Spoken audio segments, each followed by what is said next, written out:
வேலை முடிச்சது கரெக்ட் தான்மா. இந்த டாலில ரொம்ப இல்லம்மா. ஒரு மாசம்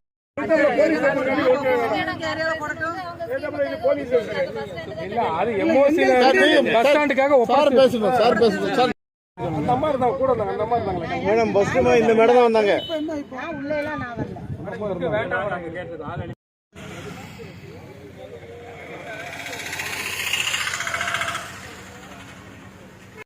அப்ரூவ்டு லேஅவுட்டு.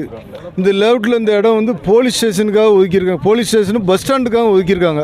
90 சென்ட் இடம். இந்த இடத்த கார்பரேஷனில் வந்து ஒரு கம்பெனிக்கு கொடுத்துருக்காங்க. அவங்க இந்த நிலத்தை ஆக்கிரமிப்பு பண்ணி இதில் வந்து சாக்கடை லிஃப்டிங் டேங்கு வைக்கிறாங்க. கடந்த கமிஷனர்கிட்ட போய் தாக்கரே சுமந்திர போய் நாங்கள் கோரிக்கை மனு கொடுத்தோம். கமிஷனர் இந்த இடத்த நேரில் பார்வையிட்டாங்க. MLA Abdul Wahab, Palayamkottai chairman Francis, அப்புறம் எல்லாரும் பார்வையிட்டு ராபர்ட் ப்ரூஸ் எம்பி எல்லாரும் பார்வையிட்டு இந்த இடம் வந்து அன்ஃபிட்னு சொல்லி நம்ம கமிஷனர் முடிவு பண்ணிட்டாங்க. பழைய கமிஷனர். அதுக்கப்புறம் புதிய கமிஷனர் வந்திருக்காங்க. இந்த கமிஷனர்கிட்ட அங்கே கார்பரேஷன் உள்ள அதிகாரிகள் வந்து தவறான தகவல் கொடுத்து மேலும் இப்போ வந்து எல்லாம் மக்கள் ஆஃப் ஆகிட்டாங்க, நம்ம திருப்பி இப்போ இதை போடலான்னு சொல்லி இந்த இடத்துல கொண்டு போடுறாங்க. இதனால் வந்து சாக்கடை வந்து 24 ஹவர்ஸுங்க சாக்கடை வந்துக்கிட்டும் போய்கிட்டுமே இருக்கும். அப்புறம் வந்து அதோட தண்ணி மட்டும் தான் தூக்கும், சக்கை பூரா அங்கே கிடக்கும். 40 அடி எங்களோட குடிநீர் பூரா பாதிக்கும். எங்களுக்கு இதனால் பெரிய பாதிப்பு ஏற்படும், எங்களுக்கு உயிரிழப்பு ஏற்படும்.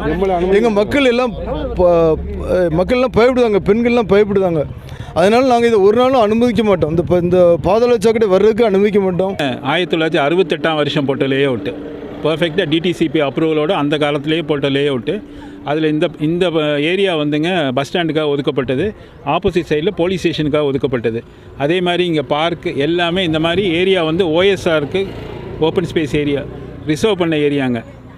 சுப்ரீம் கோர்ட்டோட ஆர்டர் படி 2023 ஜட்ஜ்மெண்ட் படி ஓப்பன் ஸ்பேஸ் ரிசர்வ் லேண்டில் எந்த விதமான வேஸ்ட்டு டம்பிங் யார்டோ இல்லை இந்த மாதிரி சீவேஜ் பம்பிங் ஸ்டேஷனோ இந்த மாதிரி எதுவுமே நிறுவக்கூடாது அப்படிங்கிறது சட்டத்தோட இது வந்து சட்டப்படி இது வந்து தப்பான விஷயம்.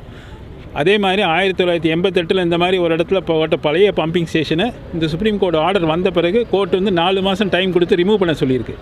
ஸோ அதனால் இந்த இடத்துல இந்த வேலை நடந்தாலும் இது வந்து அரசாங்கத்துக்கு இந்த பண விரயம் தான். இது இங்கேருந்து திரும்ப ரிமூவ் பண்ண வேண்டிய நிலைமை வரும் கட்டாயம். அதனால் இதை வந்து இப்போதே நல்ல ஒரு இடத்த கண்டுபிடிச்சி இங்கேருந்து அவங்க மூவ் பண்ணி கொண்டு போயிட்டாங்கன்னா சுற்றி இருக்கிற குடியிருப்பு வாசிகள், பக்கத்தில் வந்து 2 சர்ச் இருக்குது பார்த்துக்கோங்க, மாஸ்க் இருக்குது, பள்ளிவாசல் இருக்குது, குடியிருப்பு இருக்குது, இந்த பக்கம் கல்யாண மண்டபம் இருக்குது. இது ரஹ்மத் நகரோட மெயின் ரோடுங்க.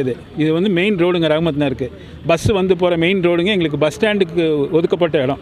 அதனால் தயவுசெய்து எல்லா அதிகாரிகளும் இதை வந்து உண்மையாலுமே இது மக்கள் வந்து இதில் பாதிக்கப்படுறாங்கன்னு அவங்க உணர்ந்து இதை வந்து இந்த இடத்துலேருந்து கட்டாயம் அவங்க வந்து அப்புறப்படுத்தணும். இதுதான் எங்களுடைய கோரிக்கை, வேறு ஒன்றும் கிடையாது.